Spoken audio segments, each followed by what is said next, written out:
Hello मेरे प्यारे दोस्तों, welcome back to new video. आज की इस वीडियो में देखने वाले आपका क्लास 10 का जो हाफ ईयरली एग्जाम होने वाला है साइंस का होने वाला है, उसके लिए मोस्ट इंपॉर्टेंट क्वेश्चन को देखने वाले भी वेरी इंपॉर्टेंट क्वेश्चन होने वाला है। वीडियो को अंत तक जरूर देखना, क्योंकि इसी में से आपका सारा का सारा क्वेश्चन आने वाला है। वीडियो को स्टार्ट करने से पहले अगर आप चैनल पर नए हैं तो चैनल को सब्सक्राइब करके बेल नोटिफिकेशन कर लें, ताकि आने वाला हर एक वीडियो को नोटिफिकेशन सबसे पहले आप तक पहुँचे। और वीडियो को लाइक करके अपने दोस्तों के साथ भी शेयर जरूर करना, क्योंकि ताकि उनका भी अच्छा खासा हेल्प हो सके। तो वीडियो को अंत तक जरूर देखना, क्योंकि आपका यहीं से सारा क्वेश्चन होने वाला है, क्योंकि बहुत ही ज़्यादा मोस्ट इंपॉर्टेंट क्वेश्चन है। तो ठीक है, देख लेते हैं सबसे पहले प्रश्न को। तो आप यहाँ पे देख सकते हो, सबसे पहला प्रश्न है हमारा, नीचे दी गई अभिक्रिया के संबंध में कौन सा कथन असत्य है? कौन सा कथन असत्य है? 2PbO प्लस सी तीर का निशान 2Pb प्लस CO2। तो सबसे पहला कथन यहाँ पे आप देख सकते हो, शीशा अवचयित हो रहा है। नहीं, शीशा नहीं,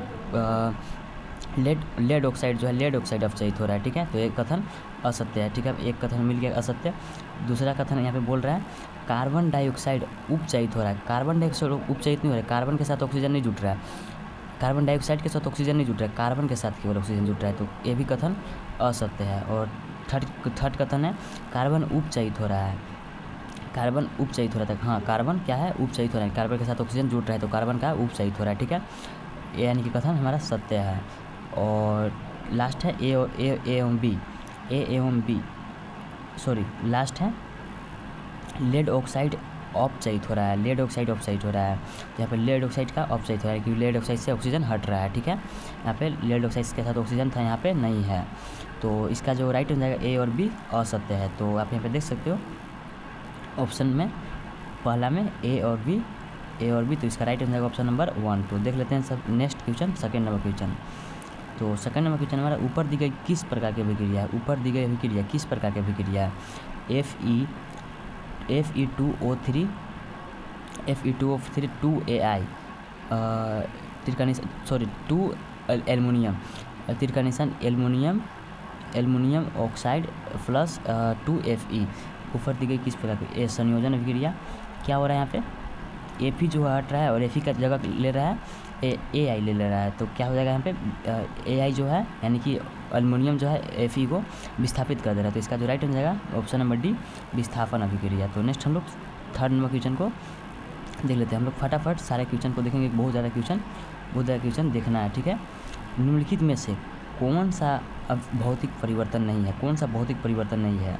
तो इसका जो फटाफट हम लोग देख लेते हैं कौन आंसर्स को, क्योंकि बहुत ही ज़्यादा क्वेश्चन हम लोग को देखना है। तो इसका जो राइट हो जाएगा ऑप्शन नंबर बी, द्रवित पेट्रोलियम गैस का दहन। तो नेक्स्ट हम लोग फोर्थ नंबर क्वेश्चन को देख लेते हैं। निम्नलिखित में से कौन से प्रक्रम में रासायनिक अभिक्रिया होती है? कौन से प्रक्रम में रासायनिक अभिक्रिया होती है? तो इसका जो राइट हो जाएगा, उस तापमान पर वायु की उपस्थिति में कॉपर के तार का गर्म करना। ठीक है, तो नेक्स्ट हम लोग देख लेते हैं 5 नंबर क्वेश्चन को।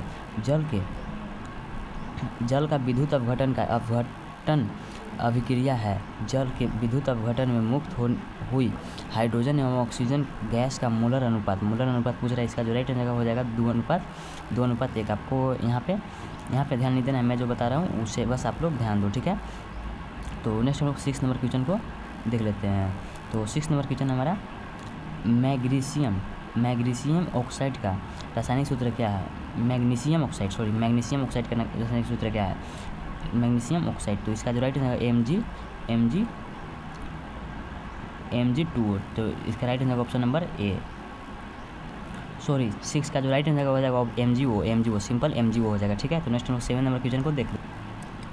कौन सा रासायनिक अभिक्रिया का उदाहरण है? यानी कि 4 ऑप्शन दिया, 4 में से कौन सा रासायनिक अभिक्रिया का उदाहरण है? तो इसका जो राइट हो जाएगा, आप लोग ऑप्शन पढ़ लेना, वो हो जाएगा ऑप्शन नंबर डी, उपरोक्त सभी रासायनिक अभिक्रिया का उदाहरण है। तो नेक्स्ट हम लोग 7 नंबर क्वेश्चन को देख लेते हैं। तो 7 ही क्वेश्चन था इस चैप्टर में। नेक्स्ट हम लोग देखते हैं 8 नंबर क्वेश्चन। नेक्स्ट क्वेश्चन को हम लोग देख लेते हैं, नेक्स्ट चैप्टर से है। कोई बिलियन लाल लिटमस को नीला कर देता है, इसका पीएच संभवतः क्या होगा? लाल लिटमस को नीला कर देता है, यानी कि 7 से ऊपर होगा, यानी कि 10 हो जाएगा इसका राइट आंसर। तो नेक्स्ट हम लोग सेकंड नंबर क्वेश्चन को देख लेते हैं। कोई बिलियन अंडे के पीसे हुए कवच से अभिक्रिया कर एक गैस उत्पन्न करता है, जो चूने के पानी को दूधिया कर देती है। इस बिलियन में क्या होगा? तो इसका जो राइट हो जाएगा वो हो जाएगा HCl हो जाएगा। ठीक है, तो नेक्स्ट हम लोग थर्ड नंबर क्वेश्चन को देख लेते हैं। तो थर्ड नंबर क्वेश्चन हमारा NaOH, यानी कि सोडियम हाइड्रोक्साइड का 10 ml बिलियन HCl के 10 8 ml बिलियन से पूर्णतः उदासीन हो जाता है। यदि हम NaOH यानी कि सोडियम हाइड्रोक्साइड के उसी बिलियन का 20 ml ले तो उसे उदासीन करने के लिए HCl के उसी बिलियन की कितनी मात्रा की आवश्यकता होगी? तो इसका जो राइट आंसर हो जाएगा 16 ml यानी कि इसका अगर ए वाला दुगना कर रहे हैं यहाँ पे, ठीक है, यानी कि 8 का दुगना हो जाएगा। ठीक है, तो नेक्स्ट हम लोग देख लेते हैं 3rd नंबर क्वेश्चन को। नेक्स्ट है 4 नंबर क्वेश्चन। अपच का उपचार करने के लिए निम्न में से किस औषधि का उपयोग किया जाता है? अपच बोल रहा है, तो इसका जो राइट आंसर हो जाएगा ऑप्शन नंबर सी, एंटासिड। तो नेक्स्ट हम लोग 5 नंबर क्वेश्चन को देख लेते हैं। सो 5 नंबर क्वेश्चन हमारा, प्लास्टर ऑफ पेरिस किसके द्वारा कठोर होता है? प्लास्टर ऑफ पेरिस किसके द्वारा कठोर होता है? तो इसका जो राइट आंसर हो जाएगा ऑप्शन नंबर ए, पानी के साथ संयोजन के द्वारा कठोर हो जाता है। ठीक है, तो नेक्स्ट है 6 नंबर क्वेश्चन। इमली में पाया जाने वाला अम्ल है, इमली में कौन सा अम्ल पाया जाता है? तो सारे चीज़ों का जो आपका NCERT में दिया हुआ है वो सारा आपका याद रखना बहुत ज़रूरी है। टार्टिक अम्ल इमली में पाया जाता है। ऑक्जेलिक अम्ल, सिट्रिक अम्ल और लैक्टिक अम्ल कौन सा किस में पाया जाता है? आप लोग कमेंट करके जरूर बताना। तो नेक्स्ट हम लोग 7 नंबर क्वेश्चन को देख लेते हैं। सॉरी, नेक्स्ट चैप्टर से अब हम लोग देख लेते हैं। अगर आप लोग जानना चाहते हो कौन कौन सा चैप्टर से आना है आपका इस हाफ ईयरली एग्जाम में, तो आप लोग वीडियो को ध्यान से और अंत तक देखना, मैं वीडियो में कहीं भी बता दूंगा। ठीक है, तो देख लेते हैं सबसे पहला प्रश्न को। आधुनिक आवर्त नियम के अनुसार तत्वों के गुण आवर्त फलन होते हैं तो परमाणु संख्या के। ठीक है, तो इसका जो राइट आंसर हो जाएगा ऑप्शन नंबर पहला, परमाणु संख्या के। तो नेक्स्ट हम लोग 2nd नंबर क्वेश्चन को देख लेते हैं। आधुनिक आवर्त सारणी में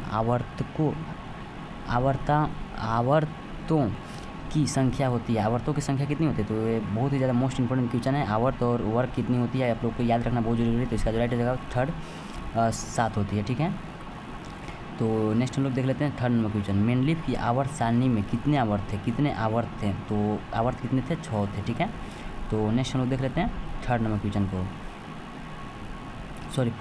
को।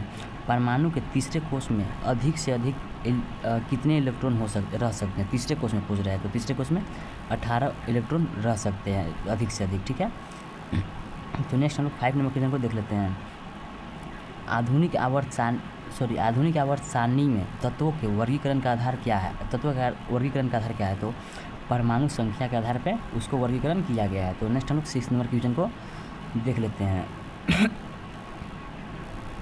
अष्टक सिद्धांत का प्रतिपादन किसने किया? था? तो इसका प्रतिपादन किया था न्यूलैंड्स ने। किसने किया था? न्यूलैंड्स ने। तो आप लोग याद रखना, मोस्ट इंपोर्टेंट क्वेश्चन है आपके फाइनल एग्जाम के लिए भी। तो नेक्स्ट हम लोग 7 नंबर क्वेश्चन को देख लेते हैं। आवर्त सारणी के वर्ग 17 के तत्व कहलाते हैं। वर्ग 17 के तत्व क्या कहलाते हैं? तो ये कहलाते हैं हैलोजन कहलाते हैं।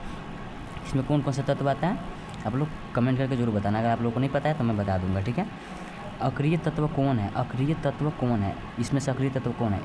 हीलियम जो है इसमें ऑप्शन नंबर 2 वो आपका अक्रिय तत्व है। तो नेक्स्ट हम लोग देख लेते हैं 9 नंबर क्वेश्चन को। आवर्त सारणी के उदग्र स्तंभ को क्या कहते हैं? उदग्र स्तंभ यानी कि सीधा जो स्तंभ होता है आपका, उसको क्या कहते हैं? तो उसको क्या बोलते हैं? वर्ग बोलते हैं। ठीक है, तो नेक्स्ट हम 10 नंबर क्वेश्चन को देख लेते हैं। आवर्त सारणी के 36 कतार को क्या कहता है? जो आपका इस तरीके से कतार होता है उसको क्या कहते हैं? ये पूछ रहा है, तो इसको क्या बोलते हैं? आवर्त बोलते हैं। ठीक है, तो नेक्स्ट चैप्टर से हम लोग देख लेते हैं। मनुष्य में वृक्क एक तंत्र का भाग है जो संबंधित है, जो है वृक्क का क्या कार्य होता है? उत्सर्जन करना वृक्क का कार्य होता है। ठीक है, तो यही संबंधित है उत्सर्जन कार्य से। पादप में जाइलम उत्तरदायी है। जाइलम यानी कि जल, जाइलम से आप लोग जल याद रखना। ठीक है, तो आप यहाँ पे देख सकते हो जल का वहन के लिए ऑप्शन नंबर ए। तो नेक्स्ट हम लोग 3rd नंबर क्वेश्चन को देख लेते हैं। तो 3rd नंबर क्वेश्चन हमारा स्वपोषी पोषण के लिए आवश्यक है। स्वपोषी पोषण के लिए क्या क्या आवश्यकता है? कार्बन डाइऑक्साइड तथा जल, क्लोरोफिल आवश्यकता है, सूर्य का प्रकाश की आवश्यकता होती है, यानी कि उपरोक्त सभी इसका राइट आंसर होगा। तो नेक्स्ट हम लोग 3rd नंबर क्वेश्चन को देख लेते हैं। पाइरूवेट के विखंडन से यह कार्बन डाइऑक्साइड जल तथा ऊर्जा देता है, और यह क्रिया कहाँ होती है? ये क्रिया कहाँ होती है? माइटोकॉन्ड्रिया में होती है। कहाँ होती है? माइटोकॉन्ड्रिया में होती है। तो नेक्स्ट हम लोग देख लेते हैं 5 नंबर क्वेश्चन को। तो 5 नंबर क्वेश्चन में क्षुद्रांत यानी कि छोटी आंत में प्रोटीन का पाचन किस एंजाइम के द्वारा? तो ये होता है ट्रिप्सिन एंजाइम के द्वारा, यानी कि ऑप्शन नंबर है इसका राइट आंसर है, क्षुद्रांत यानी कि छोटी आंत में। तो नेक्स्ट हम लोग 6 नंबर क्वेश्चन को देख लेते हैं। श्वसन की प्रक्रिया के दौरान प्रथम चरण में ग्लूकोज कोशिका ग्लूकोज कोशिका द्रव्य में 3 कार्बन अणु में विघटित होता है, उस अणु का नाम लिखें, तो इसका नाम क्या होता है? पायरूवेट होता है। ठीक है, तो नेक्स्ट हम लोग 6 नंबर क्वेश्चन को देख लेते हैं, 7 नंबर क्वेश्चन को देख लेते हैं। मनुष्य का हृदय कितने कोष्ठकों में बटा होता है? मोस्ट इंपॉर्टेंट क्वेश्चन है। तो ये होता है 4 कोष्ठकों में बटा। 2 अलिंद होता है, बायां निलय, और दायां अलिंद और दायां निलय, तो यही होता है आपका 4 कोष्ठक। नेक्स्ट है 8 नंबर क्वेश्चन। पादप में फ्लोएम उत्तरदायी था। तो जाइलम जो है जल, अब फ्लोएम से आप लोग याद रखना, फ्लोएम से फूड, फर से फूड, फ से फ्लोएम, तो यहाँ पे हो जाएगा फूड मतलब भोजन का वहन के लिए।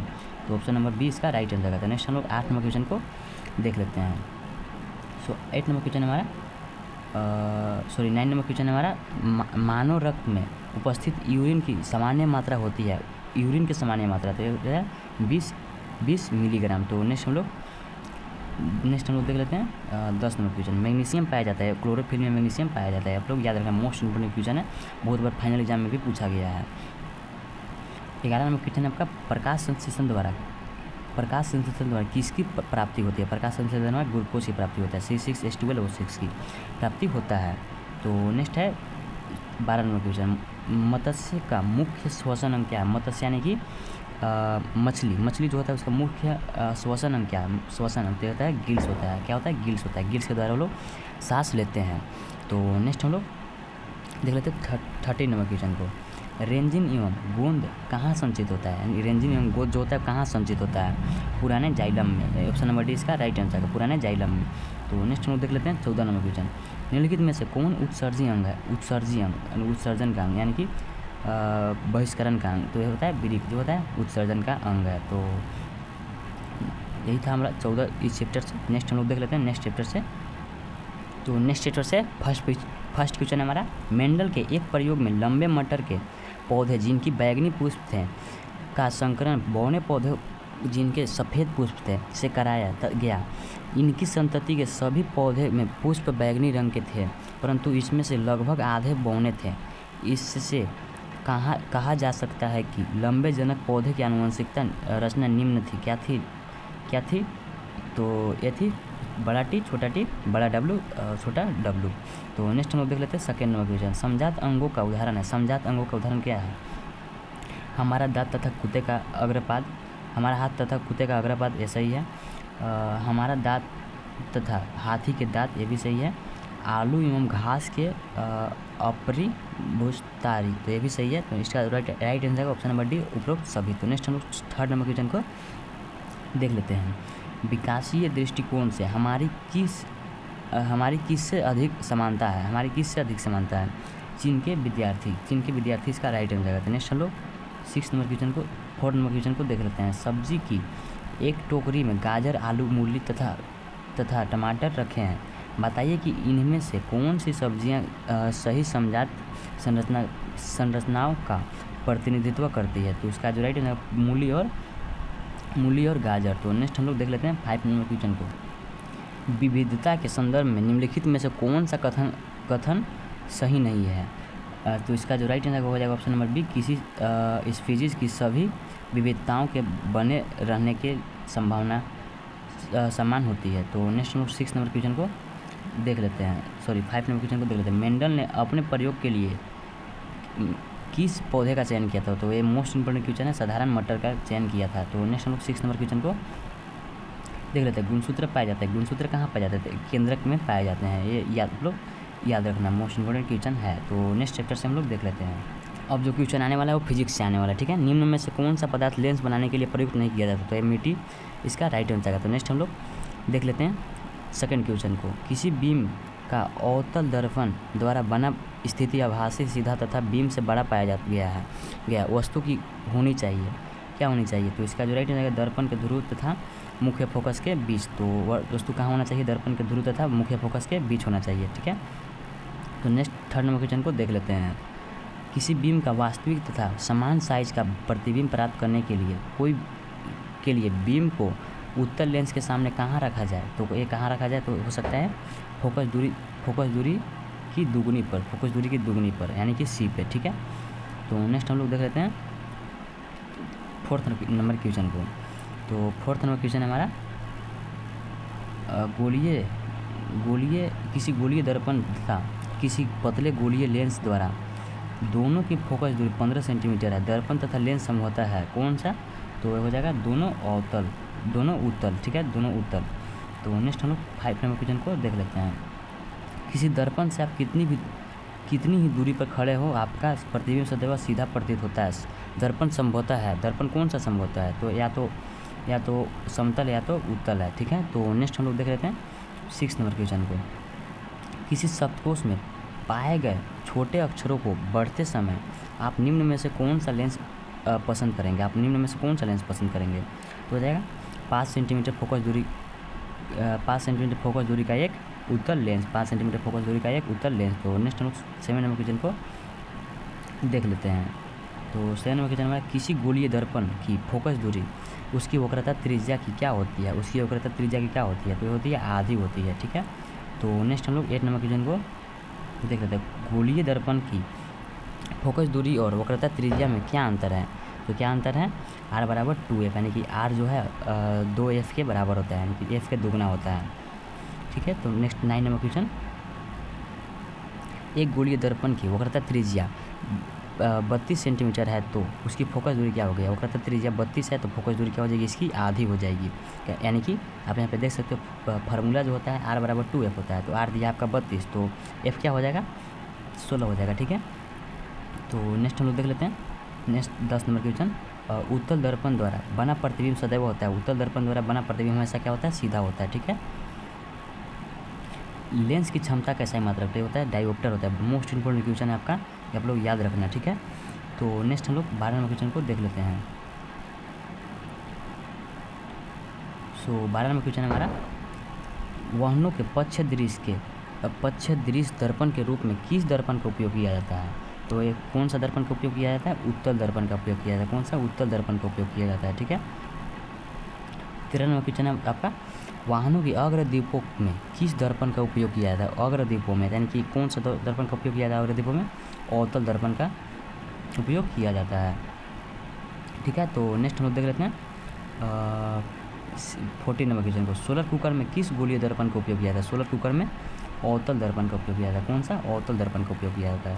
तो नेक्स्ट हम लोग 15 नंबर क्वेश्चन को देख लेते हैं। लेंस की क्षमता और उसकी फोकस दूरी में क्या संबंध है? तो ये कौन सा क्या संबंध है? P बराबर 1/F होता है, ठीक है। तो नेक्स्ट चैप्टर से हम लोग देख लेते हैं। मैं आपको ये बता देता हूँ कि कौन कौन सा चैप्टर से आने वाला है इस हाफ ईयरली एग्जाम में। तो आप लोग नोट कर लो।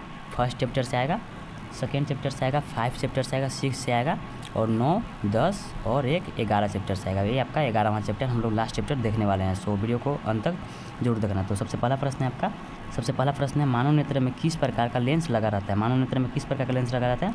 उत्तल लेंस लगा रहता है। कैसा? उत्तल लेंस लगा रहता है। तो नेक्स्ट हम लोग सेकेंड क्वेश्चन को देख लेते हैं। आँख के रंगीन भाग को क्या कहते हैं? आँख के रंगीन भाग को क्या कहते हैं? आइरिस कहते हैं। क्या कहते हैं? आइरिस कहते हैं। आइरिस के कारण ही आपका रंग जो है चेंज होता है, ब्लू ब्लैक और भूरा होता है। मानव नेत्र जिस भाग पर किसी वस्तु का प्रतिबिंब बनाते हैं वह क्या है? तो क्या चीज़ है? दृष्टिपटल है। दृष्टिपटल के एक और नाम होता है, आप लोग कमेंट करके जरूर बताना है। सामान्य नेत्र के लिए निकट बिंदु क्या है? सामान्य नेत्र के लिए निकट बिंदु पूछ रहा है तो 25 सेंटीमीटर। अगर दूर बिंदु पूछे सामान्य नेत्र के लिए दूर बिंदु तो हो जाएगा अनंत हो जाएगा, ठीक है। नेक्स्ट है 5 नंबर क्वेश्चन। नेत्र द्वारा किसी वस्तु का कैसा प्रतिबिंब बनता है? कैसा प्रतिबिंब बनता है? तो इसका जो राइट रहेगा वास्तविक तथा उल्टा प्रतिबिंब बनता है। तो नेक्स्ट आपका 6 नंबर क्वेश्चन। मानव नेत्र की सामान्य दृष्टि के लिए दूर बिंदु कितनी दूरी पर होता है? दूर बिंदु कितनी दूरी पर होता है? अनंत पर होता है। यही आप लोगों को मैंने अभी तुरंत बताया। नेक्स्ट है 7 नंबर क्वेश्चन। नेत्र में प्रवेश करने वाले प्रकाश की मात्रा को कौन नियंत्रित करती है? तो कुछ क्या? पुतली नियंत्रित करती है। तो नेक्स्ट हम लोग 8 नंबर क्वेश्चन को देख लेते हैं। निकट दृष्टि दोष को किस लेंस से दूर किया जाता है? किया जाता है? अवतल लेंस से दूर किया जाता है, ठीक है। तो नेक्स्ट आपका 9 नंबर क्वेश्चन। अभी तक आप लोग लाइक और सब्सक्राइब नहीं कर दो यार, बस क्लिक ही तो करना रहता है, आप लोग कर सकते हो, कर लो जल्दी से। दूरदृष्टि दोष को किस लेंस से दूर किया जाता है? दूरदृष्टि दोष को उत्तल लेंस से दूर किया जा सकता है। इसका मैं ट्रिक बता दूं? ठीक है, बाद में बता दूंगा। एक बहुत ही ज़्यादा इजी ट्रिक है, ठीक है। तो मैं आपको बता दूंगा। जरा दृष्टि दोष को किस लेंस से दूर किया जाता है? किया जाता है बाह्य focal lens, option number C. तो नेक्स्ट हम लोग देख लेते हैं 11 नंबर क्वेश्चन को। इंद्रधनुष बनने का क्या कारण है? तो क्या कारण है? वन विचंपन, अपवर्तन तथा पूर्ण आंतरिक परावर्तन। तो नेक्स्ट है 12 नंबर क्वेश्चन। तारे का टिमटिमाना प्रकाश के किस घटना को दर्शाता है? मोस्ट इंपोर्टेंट क्वेश्चन है, प्रकाश के अपवर्तन को दर्शाता है। ठीक है, तो नेक्स्ट हम लोग 13 नंबर क्वेश्चन को देख लेते हैं। आकाश का रंग नीला क्यों दिखाई देता है? प्रकाश के प्रकीर्णन के कारण आकाश का रंग नीला दिखाई देता है। खतरे का निशान के रूप में किस रंग का प्रयोग किया जाता है? रेड का किया जाता है, क्योंकि इसका तरंगदैर्घ्य इसका सबसे ज़्यादा होता है और ये बहुत ही ज़्यादा दूर से भी दिखाई दे देता है, इसलिए इसका उपयोग किया जा सकता है। आपका सब्जेक्टिव में भी एक क्वेश्चन है। तो नेक्स्ट आपका 15 नंबर क्वेश्चन। ठीक है, तो 15 नंबर क्वेश्चन आपका नेत्र लेंस की। ये 15 नंबर लास्ट क्वेश्चन है। आप लोगों ने अभी तक लाइक और सब्सक्राइब नहीं तक कर देना। ठीक है, नेत्र लेंस की फोकस दूरी में परिवर्तन किया जाता है। नेत्र लेंस की फोकस दूरी में परिवर्तन किसके द्वारा किया जाता है? ऑप्शन नंबर ए है आपका पुतली द्वारा, बी दृष्टिपटल द्वारा, सी सिलियरी पेशियों द्वारा, या फिर डी परितरिकाओं द्वारा। तो इसका जो right answer option number C ciliary पेशियों द्वारा। तो यही था आपका मोस्ट इंपॉर्टेंट क्वेश्चन। अभी तक आप लोग लाइक और सब्सक्राइब किया तो कर लेना। ठीक है, तो मिलते हैं नेक्स्ट वीडियो में नेक्स्ट सब्जेक्ट के साथ, और भी बाकी सब्जेक्ट का वीडियो अपलोड हो जाएगा यूट्यूब पे, तो आप लोग देख लेना। ठीक है।